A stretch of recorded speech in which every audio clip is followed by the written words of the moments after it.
A gente tem falado bastante aqui no canal sobre a importância da verificação dos sinais vitais e como os sinais vitais estão em alta, e nesse vídeo eu vou falar especificamente da verificação do pulso. Puxa, mas pulso é um negócio tão simples? Tem alguma coisa para falar a respeito disso? Você vai ver que tem, e que é muito importante que você saiba todos esses macetes e todo o fundamento teórico que tem para a gente poder fazer a verificação de um sinal vital tão frequente na nossa vida. Se você quer saber mais sobre isso, fica aqui que eu fiz esse vídeo para você.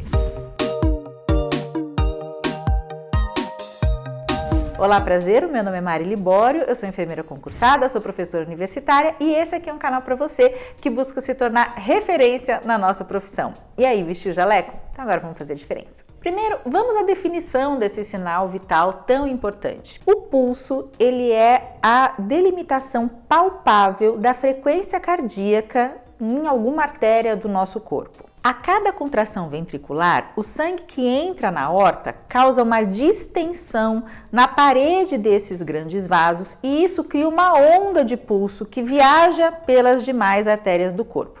Quando uma onda de pulso atinge uma artéria periférica, nós conseguimos sentir essa onda palpando a artéria levemente contra um osso ou contra o músculo ali que tá, e o número de pulsos que ocorrem em um minuto é a frequência do pulso. Isso diz respeito, então, a essa frequência cardíaca.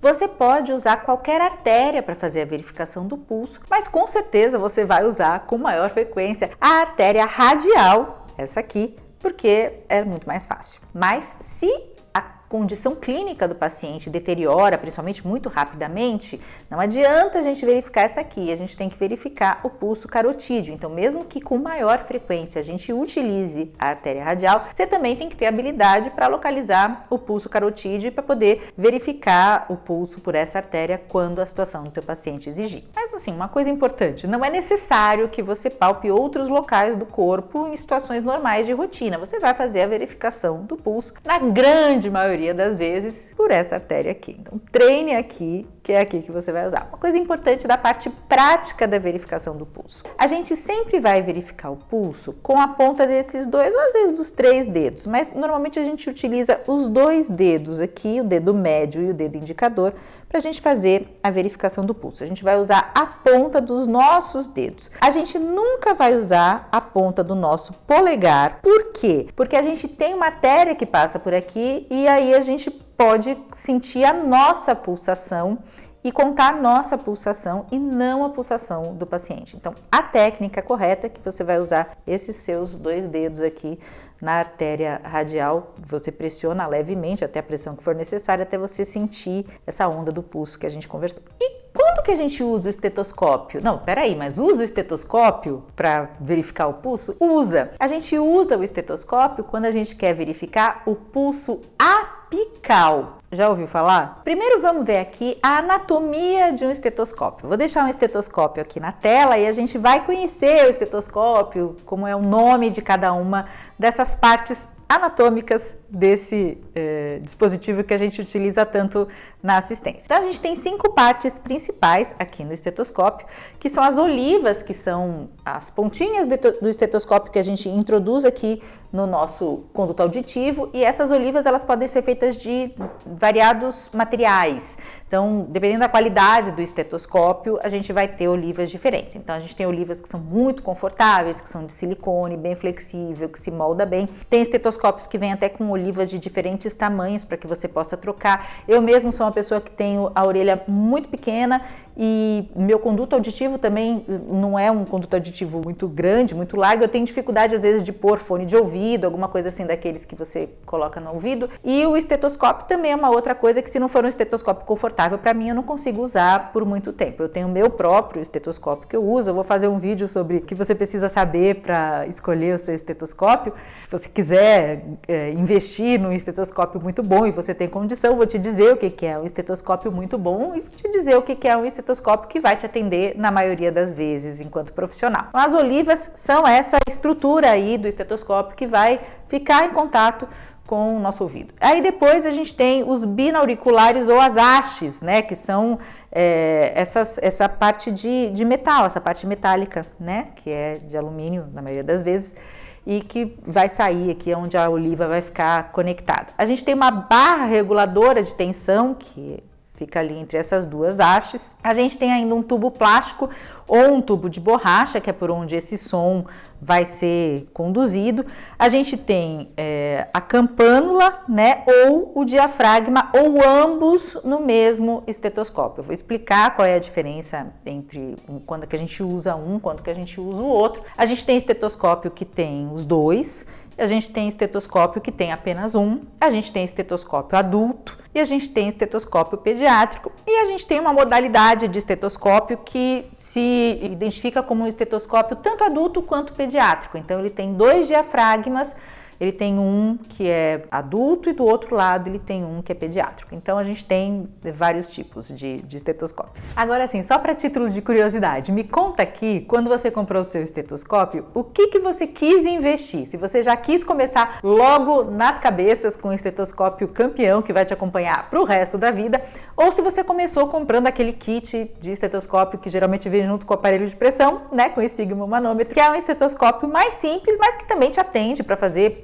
pelo menos a verificação de pressão e uma ausculta ali mais básica. Me conta que eu quero saber e depois, quando eu te der aula de estetoscópio, eu te conto quais foram as minhas escolhas também ao longo dessa vida. Bom, enfim, então quando que a gente vai utilizar o esteto? Quando a gente quer verificar o pulso apical. De maneira bem simples, verificar o pulso apical é verificar a frequência cardíaca aqui diretamente no tórax do paciente, tá? Então, como é que a gente vai fazer essa verificação? Primeiro, claro, a gente sempre quando vai fazer qualquer procedimento junto ao paciente, lembra dos 5 momentos para higienização das mãos, a gente vai higienizar as mãos porque a gente vai entrar em contato com o paciente e aí a gente vai fazer uma medida para saber aonde que a gente vai posicionar o estetoscópio. Quando a gente falar sobre a ausculta cardíaca, vocês vão ver que existem locais para a gente auscultar o coração, cada local diz respeito a uma área do coração onde você está auscultando o som. Então, para a gente verificar o pulso apical, presta bem atenção que eu vou contar aqui para você. Mas antes, deixa eu te falar uma coisa. No melhor dos cenários, o estetoscópio deveria ser um material só seu,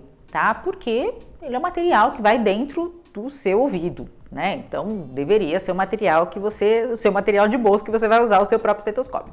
Isso nem sempre acontece, muitas vezes a gente vai usar o estetoscópio da unidade. Então sempre que você for usar o estetoscópio, você vai fazer desinfecção de 2 áreas. A primeira área que você vai fazer desinfecção são as próprias olivas. Por quê? Porque aquele vai dentro do seu ouvido.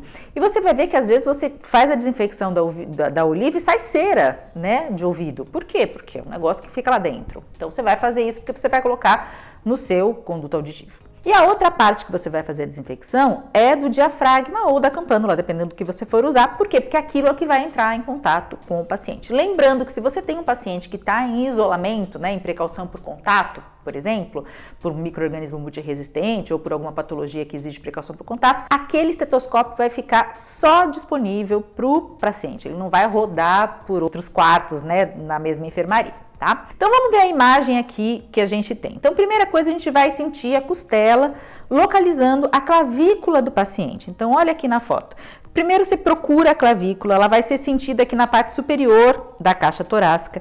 Diretamente abaixo da clavícula, você vai sentir a primeira costela. Tá? Então, esse espaço que a gente tem aqui é o que a gente chama de espaço intercostal. Como é que você vai contar? Você vai contar o primeiro espaço intercostal, que é o espaço entre a primeira e a segunda costela, e você vai descer ao longo do tórax a partir desse primeiro espaço intercostal. Você vai sentir e vai mover o seu dedo até o 5º espaço intercostal, contando ali abaixo das costelas. Esse 5º espaço intercostal, ele vai estar localizado ali entre a 5ª e a 6ª costela, tá bem? É ali que você vai posicionar. Você vai desenhar uma linha imaginária que vai passar aqui no meio da clavícula, ao longo do lado esquerdo do mamilo. Então, apesar de eu estar medindo aqui, só por causa do microfone, é desse lado aqui que você vai fazer essa aferição, do lado esquerdo do tórax do paciente, tá bem?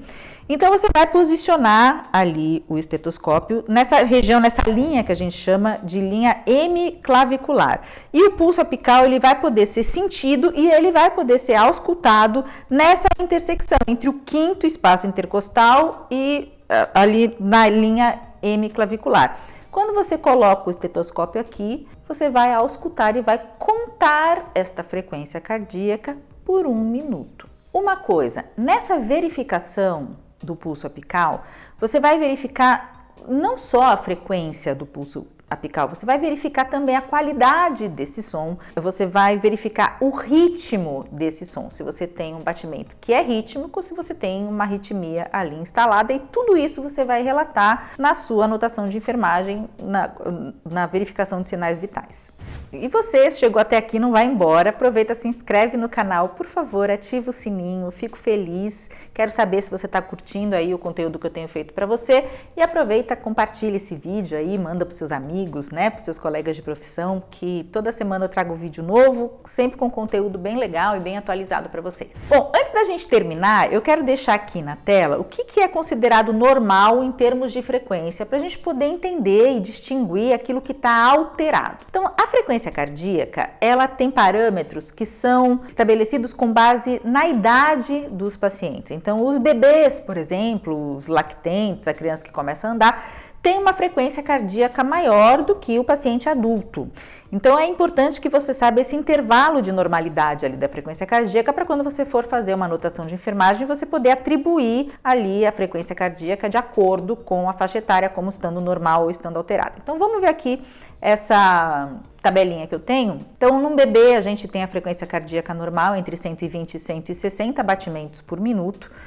Na criança começando a andar, de 90 a 140, pré-escolar de 80 a 110, a criança em idade escolar de 75 a 100, um adolescente de 60 a 90 e um adulto entre 60 e 100. As duas anormalidades mais comuns, né, que a gente vê quando a gente faz a verificação da frequência cardíaca é a alteração de frequência em si. Então, a gente pode ter um indivíduo bradicárdico, que é quando a gente tem, por exemplo, num indivíduo adulto, um indivíduo com uma frequência cardíaca inferior a 60 batimentos por minuto. E a gente pode ter um indivíduo taquicárdico, que é quando a gente tem um indivíduo, por exemplo, adulto, com uma frequência cardíaca superior a 100 batimentos por minuto. Mas, como eu disse, não é só a frequência que a gente avalia quando verifica o pulso, a gente avalia também o ritmo. A gente precisa lembrar que o coração ele bate num ritmo constante, um intervalo de tempo preservado entre uma batida e outra batida. Se esse intervalo é interrompido por um batimento precoce ou por um batimento